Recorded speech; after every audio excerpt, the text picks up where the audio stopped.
Hey guys, what's going on? This is Builder Lou with a new video about minifigures from the LEGO Star Wars Episode 1 The Phantom Menace 1999 collection. I am very excited to delve into the minifigures from this year and rank what I believe to be the best top 10 minifigures. First, we'll take a look at all of the sets and see what minifigures came with them. The first set of minifigures we are looking at is the 7101 Lightsaber Duel, which came with two minifigures, Darth Maul and Qui-Gon Jinn, which are both very awesome minifigures. In this year of 1999, the LEGO Star Wars characters were featured with the classic LEGO yellow skin. Darth Maul in this set only came with one side of his lightsaber ignited, which makes sense for the scene this set was pertaining to because he only ignites one side. The second set we are looking at is the 7111 Droid Fighter, which came with one minifigure if you count it as a minifigure. Technically, it is a sentient droid just like a battle droid or an astromech, so for me it is a starfighter, but also a minifigure. The third set we are looking at is the 7121 Naboo Swamp. In this set, you get Qui-Gon Jinn, who we have seen before, two battle droids with comlink booster packs and no blasters, and Jar Jar Binks, who I would like to note is the first character in LEGO Star Wars to have a custom head mold. The fourth set is the 7131 Anakin's Pod Racer, which has three minifigures in it. It features little Anakin Skywalker in his Tatooine clothing and his Pod Racer helmet. He did not come with any other hairpiece. Padme Nabiri in her clothing and hairstyle that she wears during her time on Tatooine, and Anakin's pit droid, which is an interesting build for a minifigure, and I don't remember Anakin having a pit droid in the film. The fifth set is the 7141 Naboo Fighter, which came with four minifigures. Anakin, who is in his same clothing that he wore on Tatooine. However, his helmet is different in this one, where he is wearing the Naboo Starfighter pilot helmet. Two battle droids with very large blasters, which they can't even point these blasters very well without tipping over. And then lastly, R2-D2, which is just a solid minifigure. In set number 6, the 7151 Sith Infiltrator, it comes with four minifigures. Darth Maul, who is exactly like the previous one, except this one did come with two lightsaber blades. The other three minifigures are Darth Maul's DRK-1 Dark Eye Sith probe droids. They are not exactly the most accurate droid figures, but they get the job done. The seventh set is the 7161 Gungan Sub, which came with three minifigures. Qui-Gon Jinn and Jar Jar Binks, who we have both seen before and have no changes to their characters. However, in this one we get the only Padawan Obi-Wan Kenobi from this year. He looks really great and I am just digging that blue lightsaber. In the eighth and final set of the 1999 LEGO Star Wars Episode 1 The Phantom Menace lineup, we get the 7171 Mos Espa Pod Race, which comes with a whopping 10 minifigures. A lot of repeats are in this set, however. We get R2-D2, Jar Jar Binks, Padme Nabiri, Qui-Gon Jinn, which this one didn't come with a lightsaber since it's not so much an action scene that this set is featuring. Anakin Skywalker with his Pod Racer helmet, and Anakin's pit droid. The new characters that are featured in this set are Sebulba, Gascano, Sebulba's pit droid, and Gascano's pit droid. Now that we have seen all of the minifigures from the 1999 sets, let's delve into what the best minifigures are from this year for Episode 1. Coming in at number 10, I chose young Anakin Skywalker wearing the Naboo pilot helmet. Starting with his feet, Anakin is wearing sand-colored pants. It has no printing on either the front or the back. His legs are adult-sized, which is a reason why I put him all the way in the back as number 10. His torso has his Tatooine clothing printed on them. You can see his belt and wrinkles in his shirt along with his LEGO yellow skin neck. His back has no printing on it. Both of his arms have no printing on them, and his hands are the classic LEGO yellow color. Moving on to his head, it looks like he has a slight smile on his face. He has freckles and eyebrows in the neutral position. He has no second face. He also does not come with any hairpiece. His helmet, however, does a very good job looking like the helmets they wear in the movie, with the brown leather and the dark goggles. Overall, I think that this character does a good job representing who Anakin was in the film other than the size of his legs. Up next, Sebulba came in at number 9. I think Sebulba is a very solid character representation. However, I only feel this way when it comes to displaying him or having him in the driver's seat of his pod racer, not for playing with him. He does not move at all, so with this character especially, a kid has to use their imagination to bring this character to life. I do think that the dark gray color they went with for Sebulba was a very solid choice. It would have been nice to have his helmet printed a different color, but they might not have had the technology to do this back in 1999, or it costed too much. I think that his feet are very interesting by just turning them into a Lego piece. I like the stance they put him in, and I also really like it that they designed him in a way where they can have 2 points of contact for when he is in his pod racer. I think that the facial expression they put on him is very nice. Overall, this character's mold isn't missing much, and I really do like this minifigure. Number 8 is Gascano. Gascano is a very interesting minifigure. The character he is representing looks barely like the minifigure. The character is wearing a jumpsuit, has 2 legs, 4 arms, and a long neck. The minifigure is featured wearing a helmet and goggles, which looks just fine. They tried really hard to print the face, and honestly that might be the best part part about this minifigure. He only has one facial expression, nothing is printed on the back. His neck and torso is also interesting. He is not wearing any clothing and this piece choice is weird but innovative. He has no legs, which is a weird thing to leave out. The one thing this centerpiece does is allow him to have the 4 arms. Overall, based off of the way you are seeing him, he is definitely only meant to be in his pod racer, which I do think he looks good in. The B1 Battle Droid with the Comlink booster pack is number 7 in the ranking. I have always loved these figures. I really like their design and I love how well they represented the battle droids even from the beginning. Starting off with the head, it looks exactly like the real live battle droids. The head, however, cannot move left to right, only forward and back. The torso is perfect. The arms are also perfect for this particular battle droid because the arms do not need to move since they are the drivers of the STAPs. The Comlink booster pack I think looks great even if it is just a sand colored 1x2 tile. The legs are probably the biggest gripe about the droid, and it's that the legs cannot move. They are in a fixed position to attach to the Legos the droid would stand on. Overall, I love this figure. It does a great job as a displayable figure and a playable figure. Next minifigure is R2-D2, ranking at number 6. This is a fantastic figure representation. For R2-D2, they easily brought this character to life. I think that R2-D2's legs look great, but that is only for R2-D2's standing stance. Whenever R2-D2 moves, it has a third leg that comes out. There is no third leg in the 1999 Legos. R2-D2's body looks great and is in perfect shape for the droid. The front paneling that they printed looks really accurate to the film. However, R2-D2 is missing the printing on the backside of his paneling. R2-D2's head shape is perfect as well, but where we start running into some issues is the printing on the head. Not sure if you can tell in the video, but R2-D2's printing is sideways. The print itself looks great and accurate, but it is sad to see the printer was off center when they printed it onto the piece. Overall, it is an awesome figure. The 5th minifigure ranked is Jar Jar Binks. Just to throw in as a disclaimer, this list is based off of the minifigure, not how much I like the characters from the movies, because if that was the case, then I would have the battle droid way higher up on the list. But since this list is based off of accuracy to the film and the overall functionality of the minifigure, Jar Jar Binks makes it to 5th place because in terms of accuracy, he is pretty spot on. Starting off with the torso, he has a light tan torso that has a vest printed on it that is seen throughout the film of episode 1. I think the vest printing looks great. The back of his torso does not have any printing on it. His arms also have no printing on them. For his legs, they are colored gray and have no printing on them on the front or the back. For the head mold, this is pretty cool. Jar Jar is the first custom head mold for LEGO Star Wars, and I think they did a pretty good job making it happen. There is no printing on the head, and it doesn't have very good mobility, but I still think it gets the job done. Up next at number 4 is Padme Nabiri, dressed in her clothing she wore during her time on Tatooine in episode 1. This character overall is extremely accurate to the film for those specific scenes. The legs are black and have no printing on either the front or the back. The torso has her shirt and then her vest or poncho that she is wearing over her blue shirt. It then has her belt, which has a red belt buckle on it. It is insane how detailed they got on this one. Her arms have no printing on them and her hands are Lego yellow. Moving on to her face, she has large red lips that look a little off center, and her eyebrows are in a raised position, giving a judgmental look to the character. She has no second face. Her hairpiece looks amazing and is very accurate to the film. The only problem with the hair is it falls off easily and you can't turn it very well with Padme Nabiri's head. Overall, what a fantastic minifigure. Coming in at the top 3 is Padawan Obi-Wan Kenobi. This is a very solid figure and is definitely up there because it comes with a lightsaber, making it closer to an action LEGO minifigure. Starting off with his legs, he has no printing on the front or back. His torso is that of a standard Jedi's robe. There is no sign of his Padawan braid. The robe looks really good. His arms have no printing on them and his hands have the Lego yellow on them. The cape pairs really well with the robe. Moving on to his face, he has a fairly mute face, which is pretty accurate to the film. There is no second face on this character. He also did not come with any other hairpiece, just the hood for his robe. The hood does look great, but he doesn't wear it that much in the film. Still nice to have though. I love the old lightsaber hilts, however what they say about them being chipped is very true. Still the best looking lightsaber hilts though. The blue lightsaber blade looks really awesome also. Overall, he is an awesome minifigure. In second place, Qui-Gon Jinn is next. Qui-Gon Jinn is the most abundant minifigure that we get throughout this year's lineup, which does not take away from how great this minifigure is. Qui-Gon Jinn is featured wearing the exact clothing as Obi-Wan Kenobi. He is wearing the same pants that have no printing on the front or back.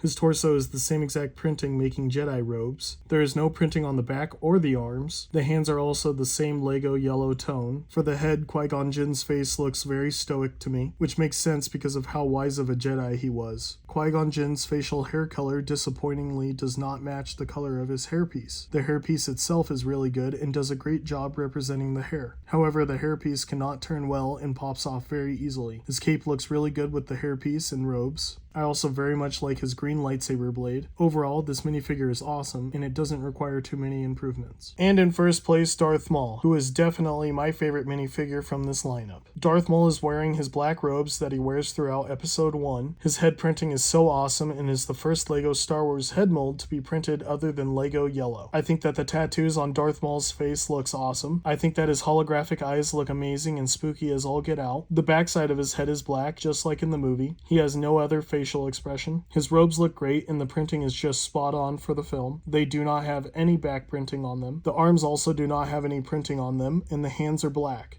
His cape adds to this character's sinister look along with his hood. His legs are black and have no printing on the back or the front. Darth Maul has the same exact hilt as any other lightsabers. I wish they would have made one specific to him, since his is so different. He looks awesome with one side ignited and even cooler with both out. Overall, he is a fantastic character and definitely my favorite so far. And here they all are, the top 10 minifigures of LEGO Star Wars 1999 Episode 1 The Phantom Menace. I hope you all enjoyed this new comparison video. It was a blast to put together. Leave a like, and if you want to see more of my comparison videos, subscribe to my channel for more. Stay tuned for the next video and have a wonderful day.